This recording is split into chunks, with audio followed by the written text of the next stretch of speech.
G'day IB Psychologists. In this video, we're going to look at how you can cover all the SAQs in just 22 studies. You might be feeling overwhelmed with how many studies you have to review, but we're going to look at how you can cut that down dramatically. And actually, I've got some good news. I miscounted.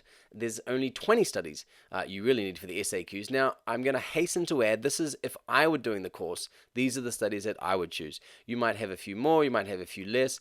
I don't recommend following my approach exactly, but this is just how you could do it in only 20 studies. So just to remind you that there's the core, you've got the 3 approaches. It takes 2 hours. This is in paper 1.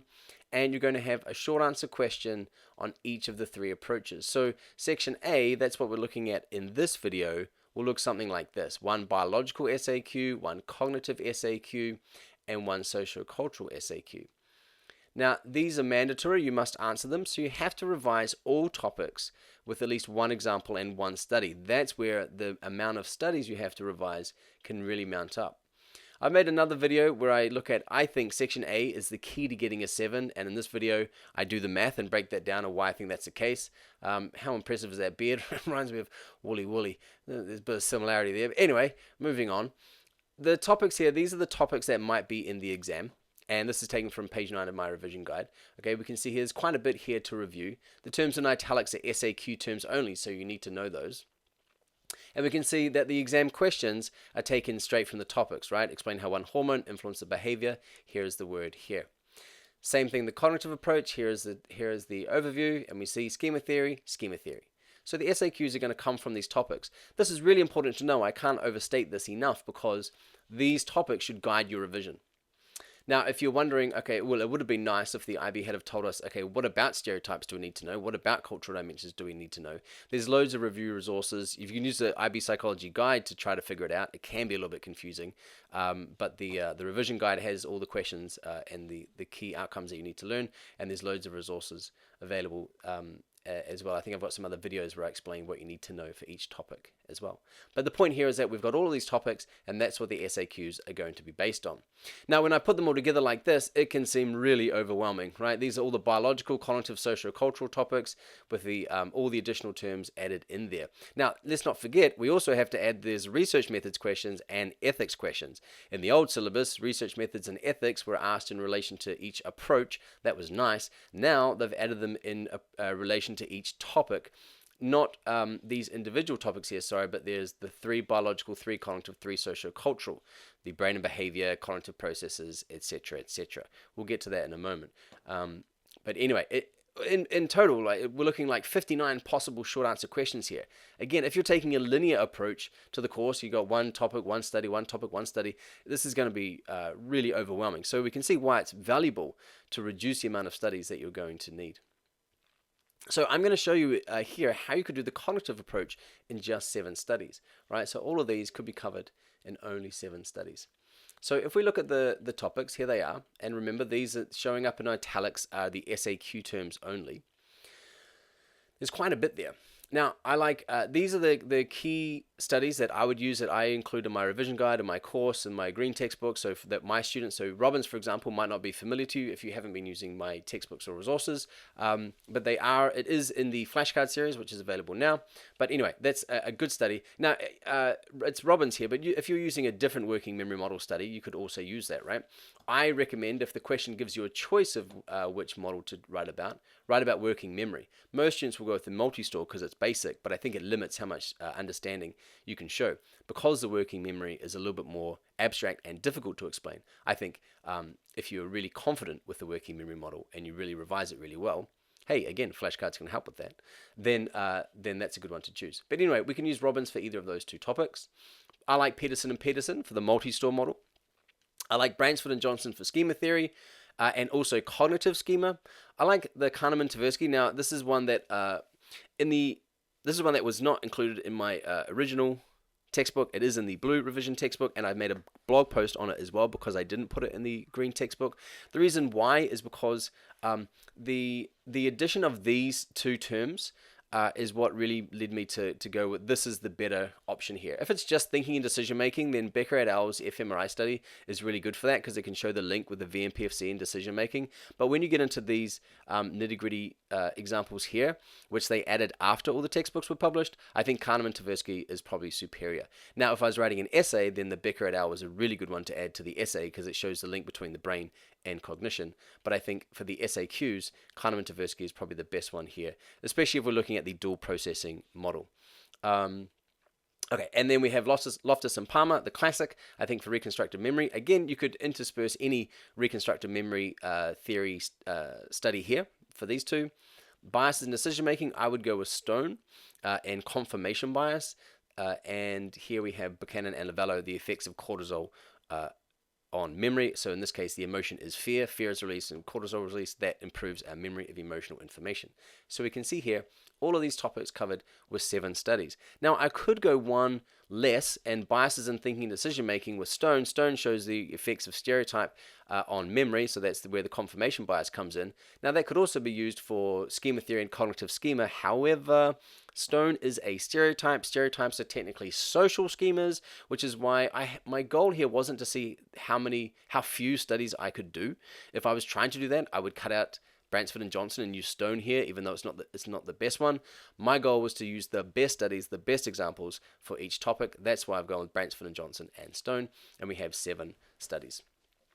Okay, so now we have to add the research methodology. So these are the 3 topics that could be asked in regards to research methods, and these are the same 3 topics could be asked to do with ethical considerations. How would I approach this? Well, I would focus on true experiments. And in fact, in my revision guide and in my course, I encourage my students focus on true experiments or correlational studies. Don't worry about any other research method, because then you're just adding to the terms you have to remember, and it becomes developing the deep conceptual understanding of how and why these methods are used becomes really tricky. So if I look at true experiments, I'm going to go with Loftus and Palmer and Buchanan and Lavello. That's all I know. And I've already revised those for the previous topics, so I know them already, and I know they are true experiments. Because Loftus and Palmer is a study on the reliability of cognitive processing, it's by default a study on cognitive processes because it's studying memory. So if either of the research method question is asked there, then I can just use that. Now, the same thing here with, I link my true experiments to informed consent. It's really important. Loftus and Palmer could look at the role of informed consent. For example, you're about to show people pictures of car crashes. Maybe that's sensitive information. You might want to tell them about that, but how much do you tell them? Buchanan and Lavello, same thing. You're about to manipulate their physiology by giving them cortisol. You need to tell them about that, kind of, right? But how much do you tell them? It's a little bit tricky. So informed consent here is a really important issue in any true experiment. So we can see, again, I can cover all of these research methodology questions. What this does, the key to cutting down studies, I think, it's not just about making life easier or simpler or seeing how little work we can get by, but if I can reduce the studies, I can become an expert in those studies. But most importantly, can become an expert, I'm saying you can become an expert in actually the concepts. Now that you can focus less on your studies, you can revise more on actually true experiments, how and why they're used in the cognitive approach, as opposed to the biological approach. It's the same research method, but there are some slight differences, right, in the nature of the independent variables and the dependent variables and how they might control the extraneous variables. And so by reducing the studies, you can focus on developing deep conceptual understanding, and I think that's what's missing in most answers. And in fact, it is what's missing in most answers, and that's why students don't get 7s. Now, I'm going to gloss over the biological and sociocultural approaches here, because I haven't even given in the flashcards. So if you get the flashcards, download the flashcards. Sorry, if you order the flashcards, you'll be sent a download zip drive file, and that has a whole bunch of resources that I've put together that show which studies I would recommend for which topic, again, if it was me doing the exams. Now, I actually haven't even given my own students these resources yet, because if you just take a passive approach and just copy what I've done, like if you just look at those slides previously and just go, okay, that's what Mr. Dixon says, that's what I'm going to do, it's not the best approach to revise. You want to choose the best studies for you, the ones that you're most confident with, the ones that you've used in the course, and again, so looking at the biological, social, cultural approaches, really take the time to think about the studies you've learned in your course and the topics here. I'm not giving you the cheat sheets here. I'm just showing you, how it can be done. That being said, these are the studies that I would use. I'm not going to show you what topics I would use them in and in what order, but again, if you're using the revision guide, it should be pretty straightforward, and you can see which ones these go with. Okay. Now, this is where I actually miscounted because I thought there were 7 in the sociocultural, but I counted Lyons Padilla as 2 names. It's actually only 1. That's 1 study. And we've already used Stone in the cognitive approach for reconstructive memory for biases in thinking and decision making, right? With the confirmation bias and the stereotypes. Stone is the basketball player study when they thought they were listening to a white or a black athlete play basketball. So actually, there's only 5 new studies here that I've added to the course. There we are. That's 1 less study that I need to introduce. Now, I could even remove Radke here and focus on the effects of cortisol on memory and take that one out. And then now I've got I've taken out 1 study because that's Buchanan and Lavello's study on cortisol and memory. Cortisol is the hormone there, and so I could use that one instead. Now I'm getting down into the teens, like that's 19 studies now I need. But again, my goal wasn't to see which one, how few studies I could do. My goal was to see which were the best ones for each topic. Now, the flashcards are available, so flashcards are a really great way to learn and revise. I'm really pleased with how these have turned out. They look fantastic. My students are getting theirs this week. There's a link in the description if you want to check these out, and we ship around the world. Also, these have been designed to accompany the revision guide. So the flashcards cover the human relationships and abnormal psychology option, specifically personal relationships and etiologies. Health psychology, developmental psychology are not covered because again, they are designed to be used in conjunction with the revision guide. Similarly, flashcards will get you so far. If you're really aiming for a 7, you want to develop your critical thinking. You want to make sure you develop your conceptual understanding. That you can do that by yourself with the flashcards. The revision guide is going to help. And we've bundled these together to make life easier. You get the whole course in 1 download as well. All right, I hope this video was helpful. Again, don't approach this like you're seeing how few studies you can do, but you're just seeing how you can choose the best ones for the best approach and study smarter, not harder. All right, you know the jazz with subscribing and stuff like that, and there's loads of resources available. Everything's in the description. Thank you very much, and good luck.